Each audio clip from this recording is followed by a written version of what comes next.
a second.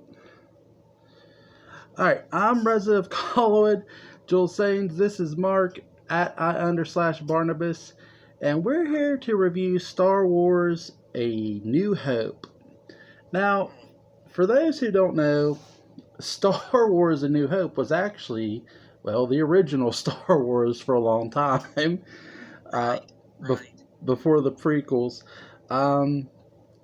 What are your thoughts about that? First of all, that this one, I mean, we all grew up that this was the original, but that obviously changed over time with the prequels. So, what are your thoughts on that? I think it's pretty cool going back and seeing, how it all started. And I've always been one that I always thought, since they added the prequels, everything should be watched: A New Hope, Empire, Return of the Jedi, and then go back and watch the prequels. But I don't know. I thought it was cool how. See, when I watched this, I never watched it when it was just Star Wars before it was assigned an episode number, and so I just always thought that it was odd before the prequels that this started out episode 4, and I had always heard that George Lucas had written books or something about what it was like before, but yeah, I thought it was always strange when this one started out episode 4, but I just went with it. How about you? It's weird because my mom owned a video store, so I watched this when it was just called A New Hope before there was like numbers and stuff with all the Star Wars, and so but though too again, I had to watch Battlestar Galactica first, and then watch Star Wars. So after that, and I rented Star Wars from my mom's store.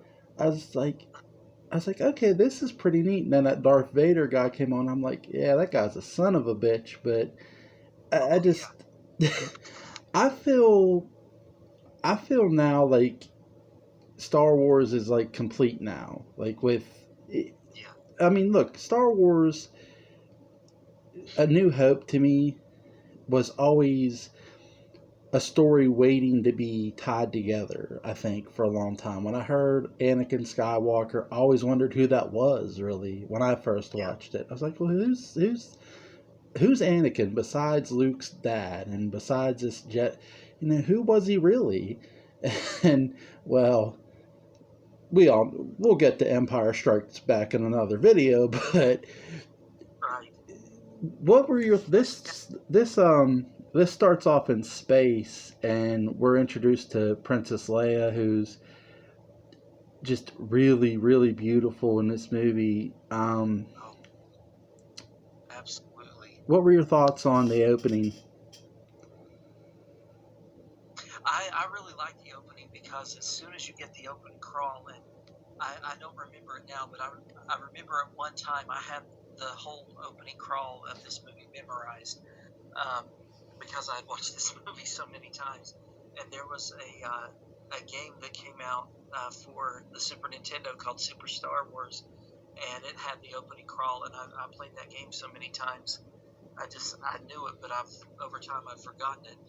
But I loved how you get the opening crawl, the music is perfect, and then it just a lot like Revenge of the Sith, it just drops you right into the battle, and you're seeing two ships fighting, and there's this giant one that's going after this little tiny one, and it just drops you straight into the action. And of course, I love seeing C-3PO and R2-D2.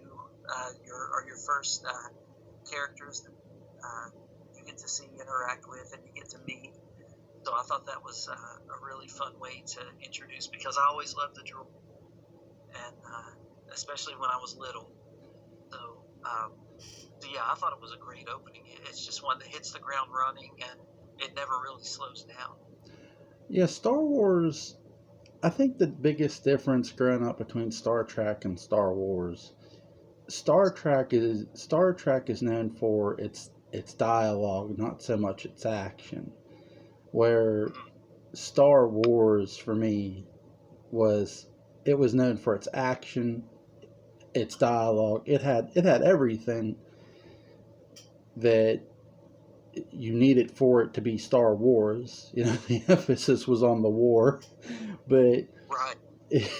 and again, we talked so much about the politics of the prequels, and even in this movie, there's that too. But we'll get to that. What were your thoughts on her? She puts the message in C-3PO, and she launches them out. One of my favorite scenes is when they go in the escape pod and they're scanning. Oh, it has no life forms, and it doesn't because it has the Oh yeah. droid. Yeah, it's like, hold your fire. There's no life forms. I was like, but it's not like you're counting bullets. These are laser blasts, but whatever. But Right? like you're of ammo. But yeah, I'm sure he probably lost his job in a deleted scene somewhere, or Vader probably got him. But yeah, that was. I always thought that was kind of funny too, but very very lucky. But I always like the point of view from the escape pod when C-3PO and R2-D2 were talking, and they were like, the damage doesn't look too bad from up here. It's like, are you sure we're safe? And you could just see them spinning, and I just always thought that was such a cool effect. Right. I'm with you. The guy who said, "No, don't fire upon it." I'm thinking, man, what are you guys cheap? Cheap? I mean, just right. I'm glad you said that because I always thought that too. Thinking, wait, you're like a big empire. You're bigger than Walmart, man. Come on. Oh, exactly. Jesus. Walmart 7-Eleven. It's Right. just, yeah. Oh God. But what were your thoughts on? We get introduced to Luke Skywalker, God, played by Mark Hamill, and this is the first film I was ever. I think was this the first film you were ever introduced to Mark Hamill to? Actually, I saw these in a crazy order. The Empire Strikes Back was the first one that I saw Mark Hamill in, and then I saw Return of the Jedi. And it wasn't until I was about 6 years old that I saw this one, so I saw them way out of order. Um, but and it was confusing for me at first because I saw the story and everything backwards. Um, but yeah, I really liked him in this role. I felt like there was something very relatable about him, um, and the fact that you could just see that he was. And I really felt this when I was, a few years later when I was getting into my teenage years, when you could tell that Luke was. I mean, he was a good kid. He wasn't a bad kid, and he didn't ask for much. He just wanted to be something bigger, wanted to be something better, and I think he felt like he was better than his environment, and you could really tell that he wanted to get out, but just something kept holding him back, and he knew his uncle needed help, and he didn't want to leave him stranded. And yeah, he was just a really good kid, a really good moral kid that just wanted to be something better. And I think a lot of kids can relate to that, especially teenage boys. Um, just wanting to, that have to help mom and dad out at Mm-hmm. home, and you're just wanting to get out and wanting to do something big, but you just feel anchored in where you're at, and there's nothing you can really do about it. Yeah, he connected with me on so many levels. This was the first movie that I seen Mark Hamill in, and I think that's where this movie is where I became a Star Wars fan. I Yeah, mean, it just it was so good. You know what I mean? Like his introduction, like after that, you're thinking, man, is this going to be the dude who goes and saves Princess Leia? And guess what? right. He does. But Mhm. I think that's this simple who you. I mean, yeah, you hear his dad's name, but to this point, when I saw this film, I mean, Mhm. no offense to Anakin Skywalker, I know what I know now, but back then, there was no prequels. There was just this film, and I'm thinking, no offense to Anakin, but can this? I don't know who Anakin really is. Other than a Jedi at one point in time. Can Anakin's son, can Luke save this woman, save this princess? And I'm Right. thinking, just I hope he at least tries. That's was my hope. And when they decide that, when he decides I'm going, and I think a lot of it was just so good to hear that he was going to try to save her, and I was just Yeah. excited that this and to me, Luke Skywalker is the original Rey. He literally was a nobody in my Right. mind. I think Hmm. that's where Rey and Luke are so. I know I'm jumping, but I think No, that's where it's Rey and Luke are very relatable. yeah. I agree. I very much agree, and I loved. And it's hard for me to mention this movie and not mention the scene where um, you see Luke staring at the twin suns, and just the way that the music plays and it Hmm. swells. That was my first memory of really connecting with the character and just really feeling what someone in a movie feels so deeply. And I love that scene. And you were talking about Anakin. I thought it was kind of a cool, especially knowing what we know now with the prequels. This just blatant Sunday school version of his father that Obi-Wan gave him, and just he said that Anakin was a good friend and that he was a great pilot, and he was one of the Jedi Knights along with him and fought alongside him in the Clone Wars, and he just paints this Sunday school version and heroic version of Anakin Skywalker, and he doesn't really flinch or seem like he's um, like he's telling a story or holding something back from Luke. He tells it, without even giving away that he's holding something back. And I thought that was pretty impressive, looking back now. Yeah, the introduction of Obi-Wan is so good on this, and I know your favorite character is Obi-Wan, so I will definitely let you take that away. The description of the where we first meet Obi-Wan in this movie. Yeah, I thought that was great. And it was just such a good thing. His first words were "Hello there," like he said, "Revenge of the Sith" when he faced off against Grievous. But he was, I loved how he was loyal to Luke. How at the end of Revenge of the Sith, we left things in such a dark place in the last review at the end of the last movie. Everything, the whole galaxy had been turned upside down, and Obi-Wan said that I'll watch over him, and probably I think almost 20 years had passed, and it was nice to see that he was still there with him and staying close to Luke and watching over him, even though that he had a reputation as a weird old hermit. Uh, he was staying true to what he promised to do, and I thought that was a really really good thing about Obi-Wan that I really that I really liked in this movie.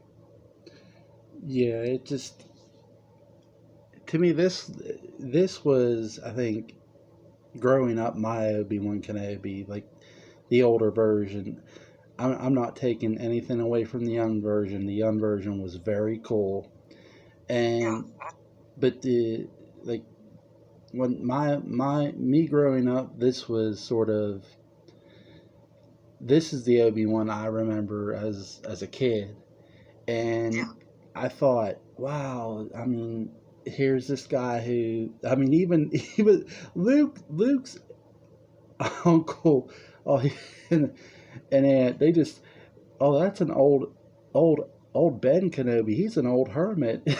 Like, wait, hmm what a way to describe somebody. But in a sense, when you meet him, when before he says anything, and you see him in the distance, and he scares those creatures away. oh yeah, He, the Jawas. yeah, yeah. he, he sort of, when you see him in the road, he sort of looks like an old hermit. So it's like, Is that really Yeah, Obi-Wan? he's got the homeless guy beard and the whole 9 yards. So yeah, Right. But yeah, just the introduction is so good. And I love how they do the message they play the message RDD2 message to him, and he sees the message, and like you said, they have the conversation about Luke's dad and everything right in that cave, right where right, Obi-Wan's been staying, and it's just everything's hitting Luke right in the face to a certain, not to a hard degree, but to a soft degree. Like, this is what your dad used to do. He used to fight. He was a Jedi Knight, and it sort of, it shocks Luke a bit that because he didn't hear much about his dad, and now he's hearing about him from someone he's never met, who to him is a complete stranger. right. It And I fit. think, oh, go ahead. I'm sorry. No, I was just gonna say it fit. Hmm. It does, and I think one thing that I really liked about Obi-Wan, when Sir Alec Guinness played him in this movie, Hmm. was that you know I was we grew up in the '80s, so heroes were like mostly muscle. You have Stallone and Schwarzenegger, Hmm. and more muscular you were, the bigger the hero you were.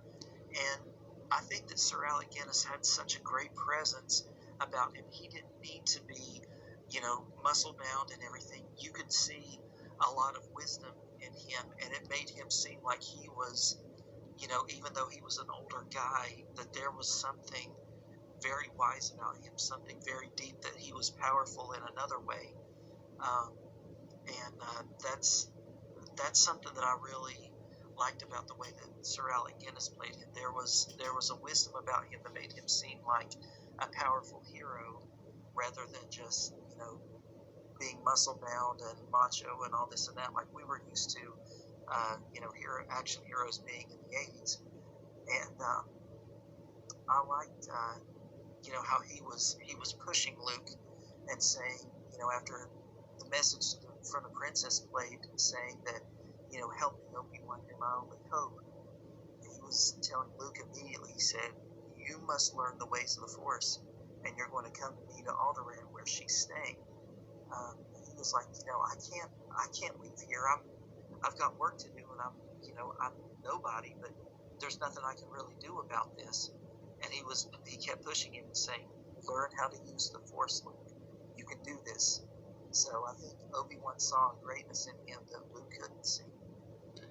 Yeah, Obi-Wan, Obi-Wan's heroics, I think, are displayed instantly. I love what you said. I agree with every word, 1,000%. Everything's his heroics. His words are so believable, and Yeah, like you said, Sir Alec Guinness sells with his voice and just his presence. And I think that was, I agree with you, it was so well done with both actors really just played off each other so well. they And did. they just, I mean, it literally, I mean, there's so many great things about A New Hope, and that's just one of them. Right. And it It just, is. it's amazing. And then, what are your thoughts on the introduction? Harrison Ford playing Han Solo. Oh man, that was great. And to this day, um, over 30 years later that I saw this movie, as I remember, I first saw this movie in 1987. Um, we recorded it on TV onto a VHS, and to this day, I still get a smile when they're at the Mos Eisley space station and they walk in the cantina and that music starts playing in the cantina, and you know that Han Solo and Chewie are coming up, and we first see Chewbacca there at the bar talking to Obi-Wan, and then you just see Han Solo, and you can tell he's just like kind of a smooth criminal, um, just sitting there in at that table, kind of in the corner of the cantina, and he's just smooth talking, and kind of hustles them for a lot more money than they have, and he agrees to do to take them to Alderaan and smuggle them past the Empire, and it's just everything about it was just smooth, and I loved, after they ended up making their deal, and Luke and Obi-Wan, just they got up from the table and went off somewhere, and then you could see Han laughing and talking to Chewie. He said, "Wow, 10,000! Those guys must really be desperate." So you could see he was happy with himself that he kind of swindled them. So I thought that was pretty funny and pretty smooth of him. Right, here's this character that is literally the smoothest character you'll ever meet in Star Wars. Oh yeah. Right. I mean, literally he is just taking them for every cent. He's not in this for pride or country or anything else other than money. I agree with you. Every time I hear Michael Jackson's Smooth Criminal, and I'm glad you brought up Smooth Criminal, I think of Han Solo. Oh yeah. He is the epitome of a smooth criminal, and I loved how happy he was with himself. Like he, put on a show that he was like this big competent pilot, that he was, he had the fastest ship in the galaxy, and he was the best pilot in the galaxy, and just kept selling himself. And then after he got away with it, and he saw that it worked. They called his bluff. How he was happy with himself and laughing with Chewbacca about what he just done. So, and then you get Luke's reaction when they walk into the hangar and you see the Millennium Falcon for the first time. He's like, "What a piece of junk!" It's like yeah. He says that, and I'm thinking, looks aren't everything. Exactly. So I think that was a big. I think Luke probably realized that they'd been had at that point, but I can't help it. I can never call the Millennium Falcon a piece of junk. So I love it. No, I think that's one of the best ships of all time in any sci-fi, whatever. The Millennium Falcon just really can't be beat. no, I agree. I think the Millennium Falcon is probably, to me, and don't get me wrong, Battlestar Galactica, which I watched first, had iconic ships and iconic Oh yeah. look. I dare say Starbuck and Han Solo are sort of 1A when it comes to sly and just being Mm-hmm. cool. Mm-hmm. But because I mean, the guy who played Face in the A-Team, the original A-Team, he played Starbuck. So, Mm-hmm. Right. and him and Harrison Ford were just, I mean, literally their characters are one, like I said, they're 1A. But I agree with you. The Millennium Falcon for me, it's to me what's one of the most recognizable ships in Star Wars, if not the most recognizable ship. Exactly. It's just it's I don't know. You can't think of Star Wars and not think of the Millennium Falcon. That's like one of the first things that pops into my mind if I ever hear Star Wars. It's like I see a picture of the Millennium Falcon. So I just I love it. And my brother, my older brother, used to have a toy of the Millennium Falcon, which I was not allowed to touch, of course. But he had a toy of the Millennium Falcon, and it was it was so neat looking, and he had it on display on one of his shelves, way up top where I couldn't reach it, of course. But it's such a cool design, and I think a lot of people know that. I think George Lucas he saw the design in his head. He had a hamburger and an olive, and he saw the shape in his mind and drew out the shape and the design for the Millennium Falcon. And I thought, what a great visionary to see something so simple, a hamburger and an olive, and you come up with this thing. That's incredible. That is just incredible. Yeah, we've talked about George Lucas being a genius, and that's no stretch. He really is. Yeah, it is. It is. What were your And thoughts? go ahead. What were your thoughts on how you mentioned this earlier about Darth Vader. What were your thoughts on how Darth Vader treated like everybody around him? He just seemed like such a hard ass.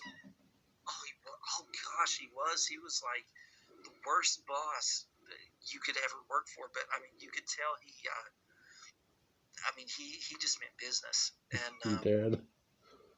yeah, and I think if you and I'm trying not to involve the prequels and just give reactions, but when you think of how Anakin was in the prequel, and you think from Revenge of the Sith to this point, I mean, Vader is like an absolute menace. There is no compassion.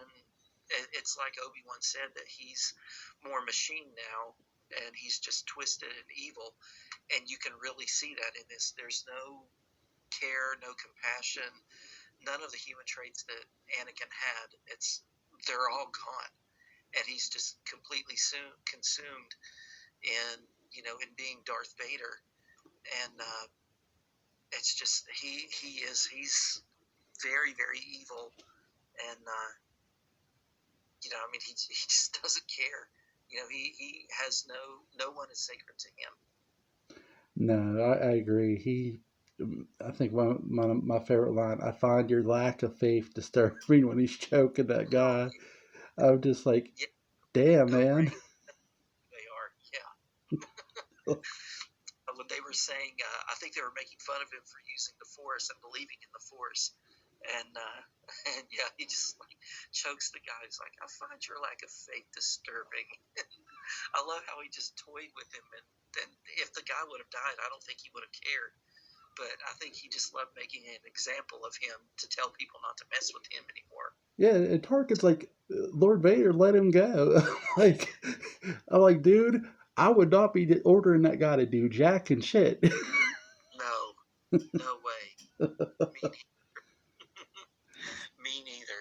uh, Uh, yeah, I thought it was. I loved that scene. And what did you think about the Death Star? I mean, I was yeah, just I was Death just Star. gonna ask you about that, but the Death Star to me was it made me think when I saw this moon, what looked like a moon. I thought, man, that does not look good. It made me think of the most terrifying thing. And for whatever reason, every time I see that damn Death Star, I think of one person. I think of just Michael Myers standing in space because that Death Star was the Michael Myers of Star Wars. It just was to look at it and see it was sheer fear and terror, Yeah, especially when they were caught. When they were caught in the tractor beam, and they couldn't. right? They couldn't get it. As soon as they pulled in, you know, proximity of it, and it came into view, it was already pulling them in, and they couldn't turn around or get loose. So yeah, I thought that was just something that enormous that nobody had ever seen, and a battle station the size of a planet or the size of a moon, and they had no idea what it was capable of, that it could destroy a planet like they did, like Governor Tarkin destroyed Alderaan. Yeah. And go ahead. No, I was agreeing with you. I was just saying, yeah. Hmm. And Peter Cushing was great as Governor Tarkin. I think he. I'm not going to say as evil as Darth Vader, but I think he was pretty sly. Yeah, I agree. I like the word you just used, sly. He really was. He was I think he knew exactly what his place was and he was comfortable with it. He did not mind doing whatever the hell the empire or emperor wanted. And he was to me he was almost like Darth Vader's right hand, where Hmm. Darth Vader was sort of like the left hand of the emperor. Yeah, The I think maybe Tarkin could have been the right or right there beside it. I mean, yeah, it's just Tarkin is evil. I mean, there's no two ways of it. I agree with you. He's Peter Cushing. It's funny. Peter Cushing turns down the role of Dr. Sam Loomis, and I'm going to quote him. Well, they're not they're making movies about me now because he was in Star Wars. right. Right. It's like, damn, you just turned down John Carpenter's Halloween, but I mean Christopher Lee did too. So, but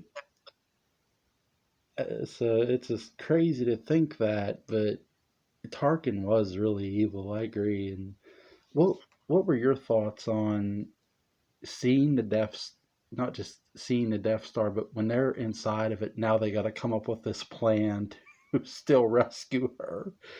Rescue. Well, they don't know Leia's there right away, but Exactly, and I thought that was pretty quick thinking. But as chaotic and everything as Luke and Han were trying to come up with a plan to try to find out, how to escape and how to get back in the ship and how to get out of there. Obi-Wan always seemed calm and collected, like I guess, like he felt, he seemed strangely at peace and mm-hmm. calm. And then I think he and Vader could sense each other, and I think that Obi-Wan knew that he was there for a different reason other than to, just to try to help them escape. I think he knew that destiny was calling and he was going to have to face off against Vader again. Yeah, I think I agree. I think, yeah, man, Obi-Wan, the character, just amazing. The Vader and him, just it was there. You could feel they had a history. I think Yeah, right there, it, when they see each other, just even before they just clash lightsabers, you can tell there's a history.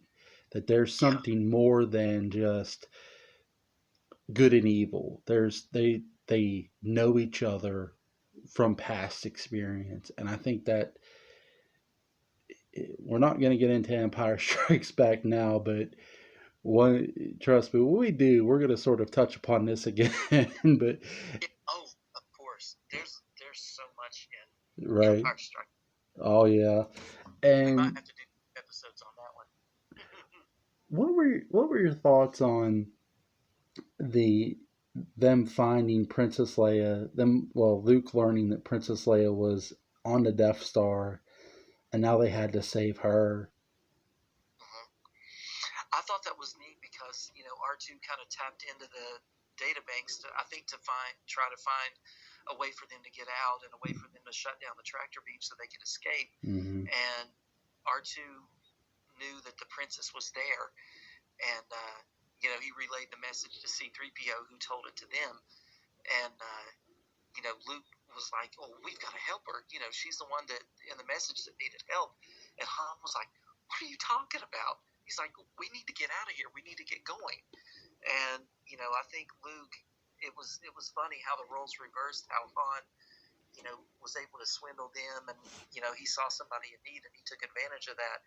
Luke knew the right buttons to push back and get back at Han, and was like, if you stay and help, she's rich. She's rich, powerful, and if you help her, how big the reward is going to be. So Han fell for it right away. So I thought that was a good banter and a little bit of role reversal um, between them, and I think that added a lot of excitement to this.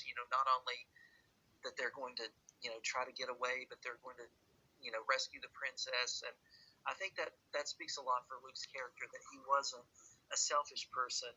Um, just like as badly as he wanted to get off Tatooine, and Obi-Wan gave him the opportunity, he didn't want to leave his uncle behind and his family behind.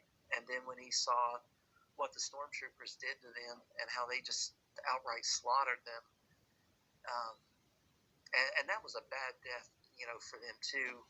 When Luke came back to his home and saw their skeletons just burned to a crisp, um, I think that really said, and going back to that moment about rescuing the princess, I think that says a lot about Luke's character, that rather than just being interested in saving his own skin, he wanted to help Princess Leia and all of them escape together. And I really like that about Luke's character. That really makes him. You can see the beginnings of a good hero there with him, a good hero story.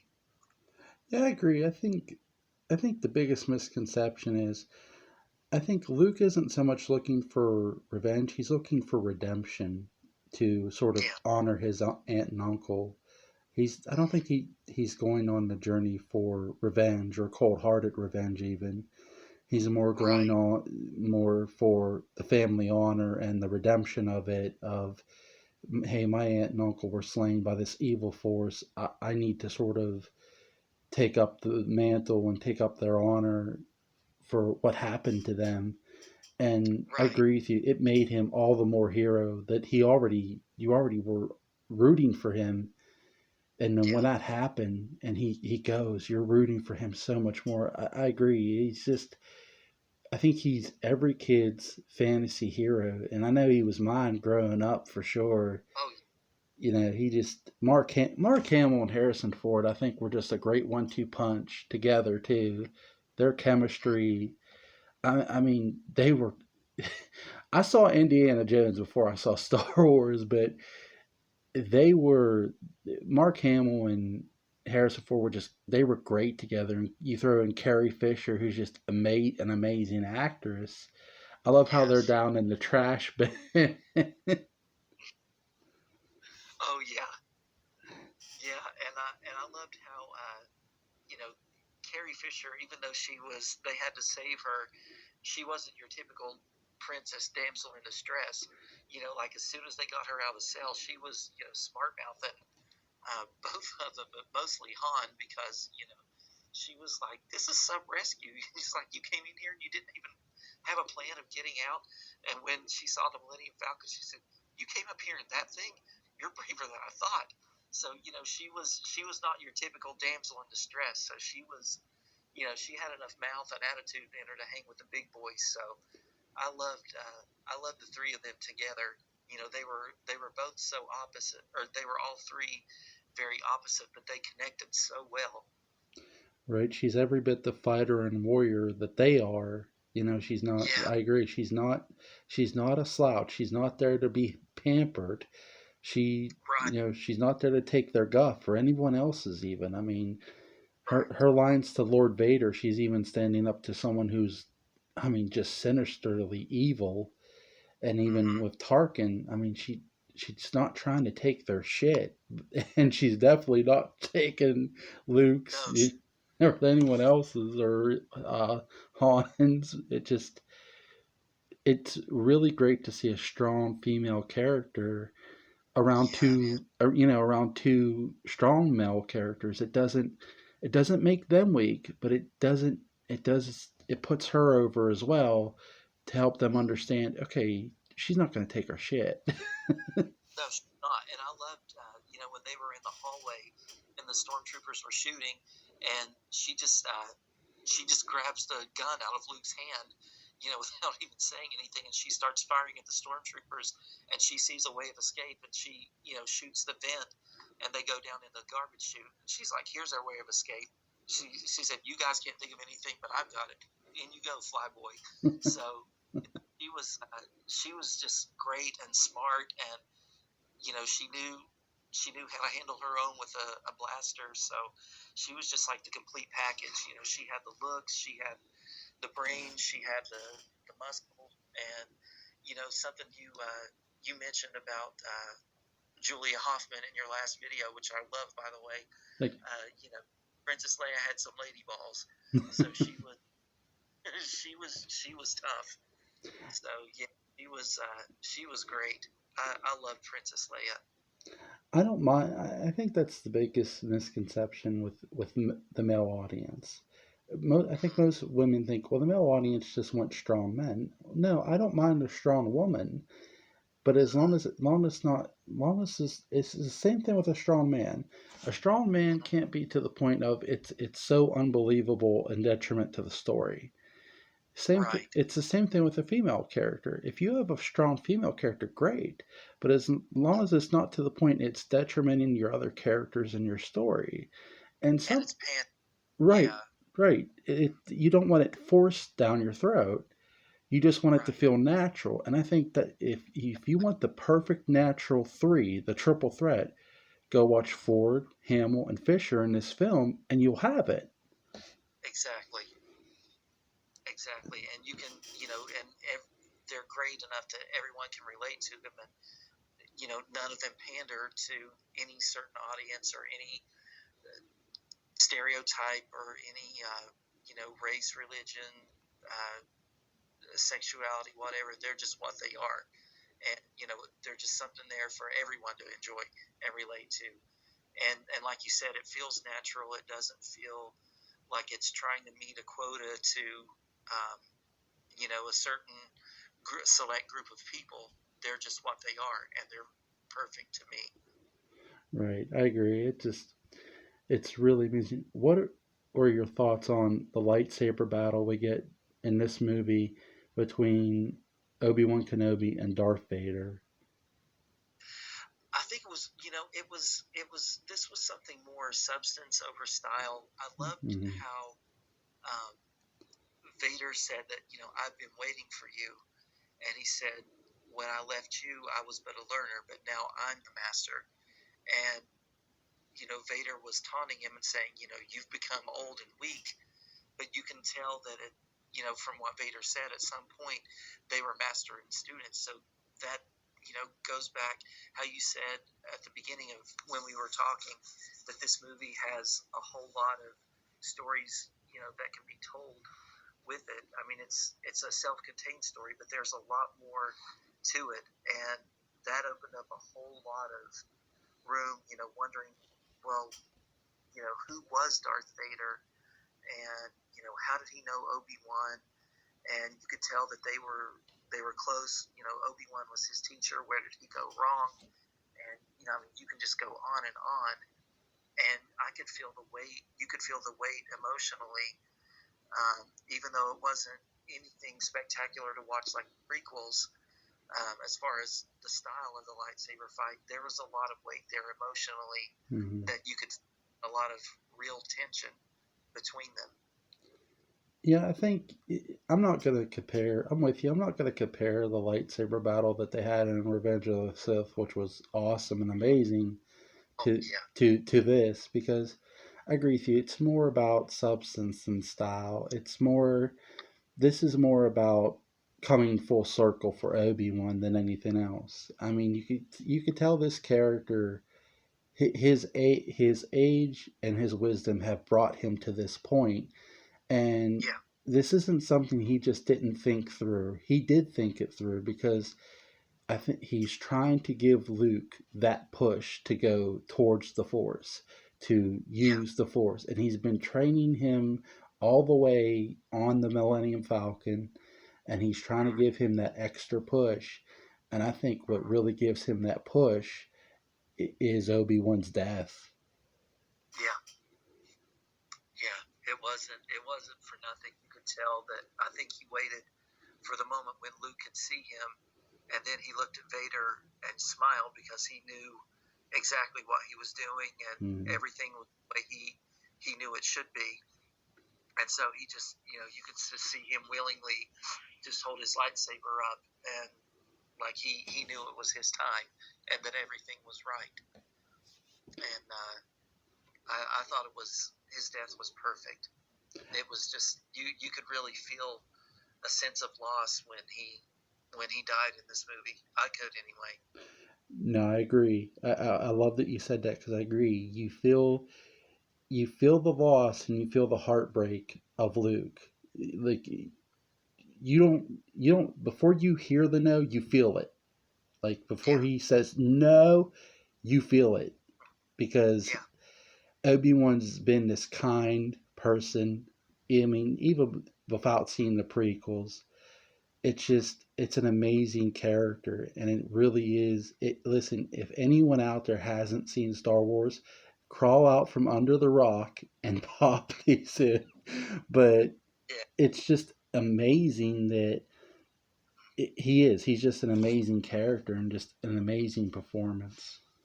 yeah, yeah. It was really great, and it was something how, even though they only had like a day or two together and they knew each other, you could tell that Obi Wan was more like a father figure that Luke never had, and he had a deeper connection with him than he had in the 20 years that he had living on Tatooine with his uncle, and Luke had a special bond with him, and you could feel that when Obi-Wan died. It really hurt. Yeah. It hurt a lot more than Luke's uncle and aunt dying. I mean, for me anyway, it did. So I really got attached to Obi-Wan when I watched this movie. Yeah, and he's just a relatable character. I mean, he's just the actor. Just the selling of this movie is just pure perfection. The Yeah, characters, the actors, and they make you care. They make you give a shit, and it's just. I mean, that's the Star Wars franchise in general. I think the prequels, the next set of films, they're getting you invested, and I think it's a one hell of a long investment as we're going through these, but it's worth it. And it just the one thing I'll ask you too is, what were your thoughts on, you have Han Solo, who they're planning an attack on the Death Star because they have the plans from Rogue One, obviously, and they but Han Solo's like, no, I'm out of here. yeah. He's like, my reward. I got what I wanted out of this, and he tried to get Luke to come with him, and he was like, I've got some things that I've got some debts, I've got a price on my head that I need to pay off and take care of, and what good's a reward if you're dead? And he even said that, going up against the Empire like that isn't my idea of courage or bravery. He said it's just suicide. So you could tell that Han was definitely in things for himself, and but at the same time, if you've seen the movie Solo, you can tell Han's had more than a few brushes with the Empire. He knows what they're like, and I guess he's someone that had learned through experience to choose his own battles and run away. But I mean, he was a smuggler. That's what he did. Whatever you had to do to survive, and that's how he grew up. So um, you could you could see that he got his reward. He survived, and he was ready to move on and try to live an easy life.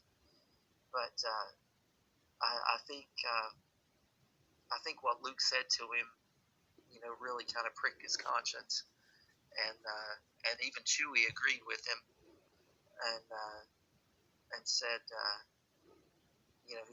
Chewie said something to him, and he said, "What are you looking at, Chewie?" He said, "I know what I'm doing."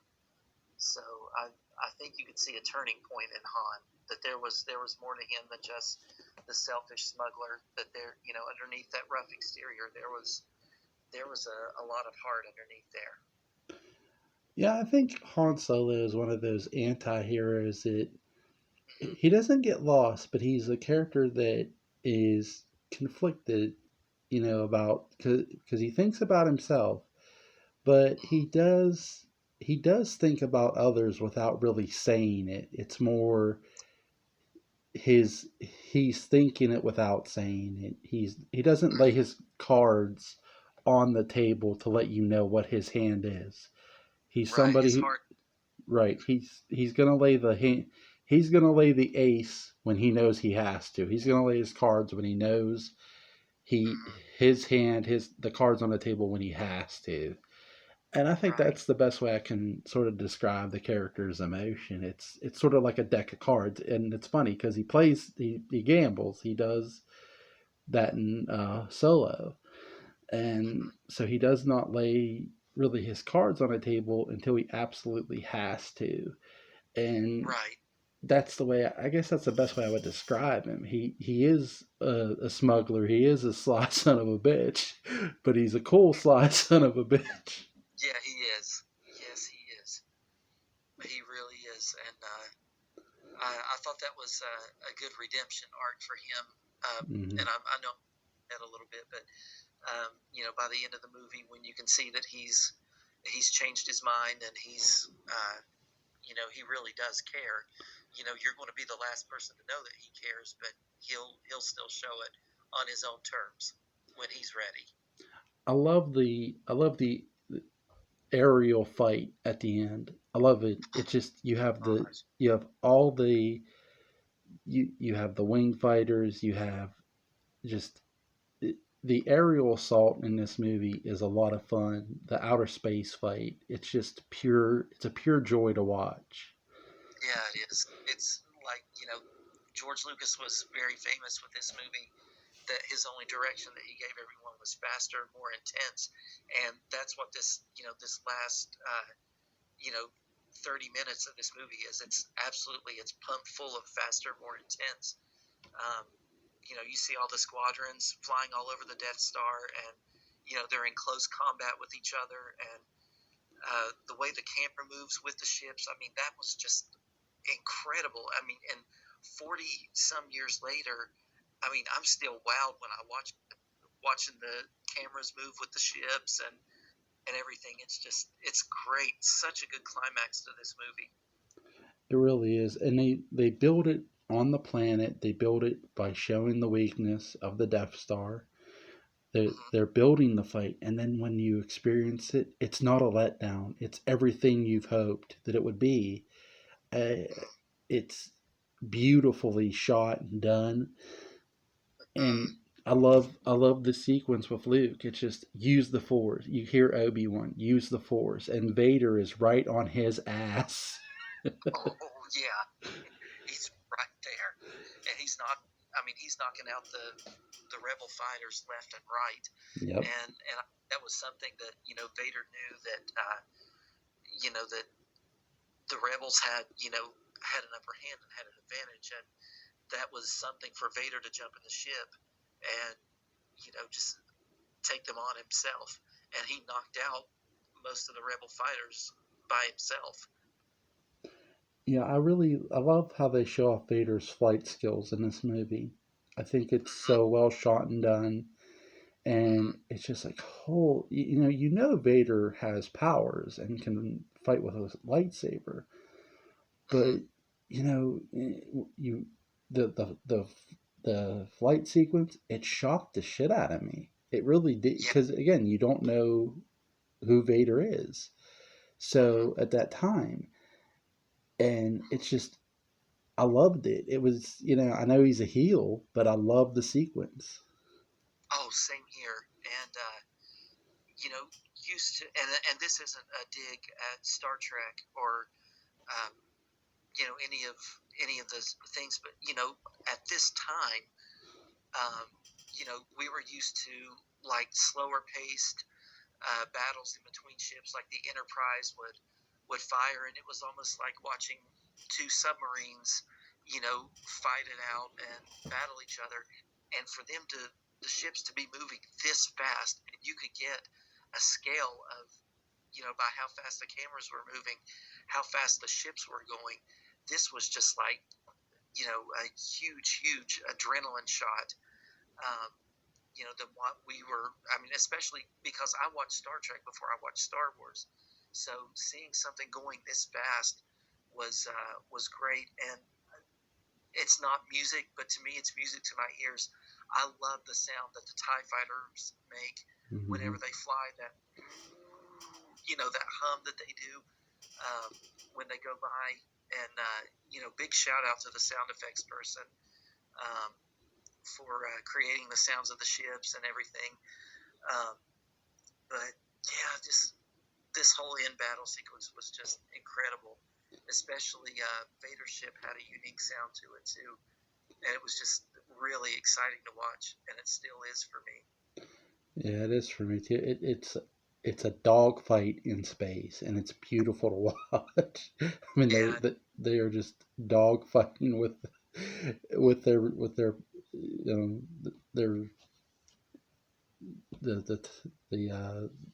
their space vehicles. They're just beautiful, but I love how Luke, he uses the Force, and he takes off the little visor thing, the aimer, the yeah, homing device, and he just fires. He does use it, and Vader's line really sells Luke Skywalker. The Force is strong within this one. I love it. I love that you have Yeah, Vader sensing it. Like, wait, there's something different about this guy. right, right. Um, he knew something was going on, and that was something that I think um, Vader probably thought that all the Jedi were gone and that he was still the only Force user. So I think for him to feel it around someone else was something strange to him at the time, because it had been so long where I think the only person that still knew the Force was himself and Palpatine. So to feel it around someone else, I think was probably put a little bit of intimidation in him and a distraction that he just was something totally unexpected and Yeah, caught him off. yeah, I agree. It just the conclusion of this movie, the Luke firing the shot to destroy the Death Star. Then you have I love how Han Solo comes in right before and just plucks Vader, just boom, Mm-hmm. like it's beautiful. Yeah, it is. It is. He's like, "You're all clear, kid. Now let's blow this thing and go home." So yeah, that was just such a great surprise to see Han flying in out of nowhere, and and just like, "Oh right, good. He was a good guy." So yeah, it was good and just a nice surprise to see him back. Right at the moment when it counted, when they needed him the most, because Luke was about to get fried by Vader, because he said, "I have you now," and then you see a blast come out of nowhere, and then there's Han in the Millennium Falcon. So Luke was almost done for, and Han showed up right at the right moment, a split second later, and it would have been too late. So, yeah, that was a lot of fun. 1 out of 10. What do you give this movie? Um, I'm going to give it. I'm going to give it a 9 out of 10. It's my, and this isn't a dig. I love this movie. Love, love, love this movie. It's my least favorite of the original three, Mm-hmm. but I to me it's almost perfect. I love. I wish there could have been a little bit more, but um, this is something about Star Wars that I love. I love the faster, more intense thing. Like I said earlier, the George Lucas Mm-hmm. trademark, and that's exactly what this movie is. It's a lot of faster, more intense with a little bit of slow down, but not very much. Um, and I could watch this over and over several times a day, and I actually have done that done that before. I've watched it. There's been times I think I've watched it 2 or 3 times in a row. I love this movie and can watch it endlessly. Yeah, What about? this movie has a nice pace. Like I agree with you, it has a very good pace. And the final 30 minutes of this movie, you it's hard to sit down for, but when you do, it's so enjoyable. And Yeah, I'm gonna give this a 10. I can't. I don't have really anything to take away, like to take make it like a 9 or a 9.5. I just give it a 10. It just this movie introduced me to Star Wars, and it introduced me to Mark Hamill, and it introduced me to just the this great franchise that exists. And you know, I can't wait till we talk about Ray, because it's funny. Carrie Fisher was a strong female lead, and it mm-hmm. wasn't. And again, she in many ways she was before there was Ray, and no, there was Princess Leia, and Yeah, there just that to me was again the triple threat. You had Hamill, you had Ford, and you had Carrie Fisher, and they were beautiful together. yeah, yeah. They were. I love this movie and have nothing but praise for it.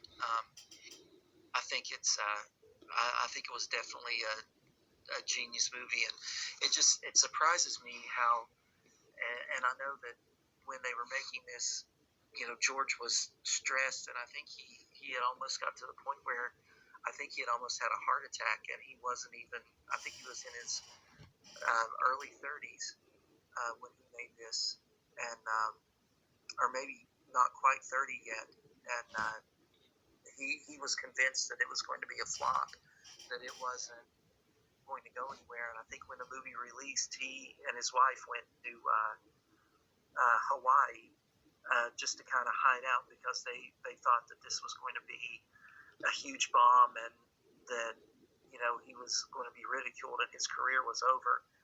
And I just think, man, if you really knew what you had, I mean, this movie shaped a lot of kids' childhoods, like millions and millions of kids' childhoods. And this was just, cinema and going to the movies was never going to be the same after this. I mean, it was just, he was definitely a trailblazer. And I think it was a nice surprise for him to see how well this was received. And I mean, to that, I just say, thank you to George Lucas for this movie and what it's meant to me and what it's meant to so many other people. It's just, I love it. It was just the start of something so incredible and something great, and and I love talking about it. And I'm so glad you invited me on to talk about it with you. Listen, I always have fun bringing you on, and we're covering this whole franchise. Yeah. If you could have George Lucas direct any horror franchise, if he decided, I'm going to write a horror movie, what would it be? Oh my gosh.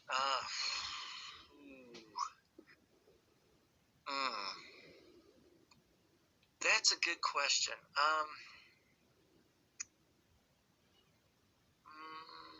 I can't think of a franchise, but I think I would have liked to have seen him direct Jason X, the Mm. one in space, because I think space and George Lucas go very well together. But then again, there was Indiana Jones um, that he did really well.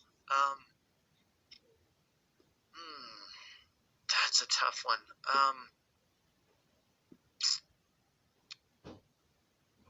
It is. I think I would have liked to have just seen him create something. So like maybe 2001: A Space Odyssey.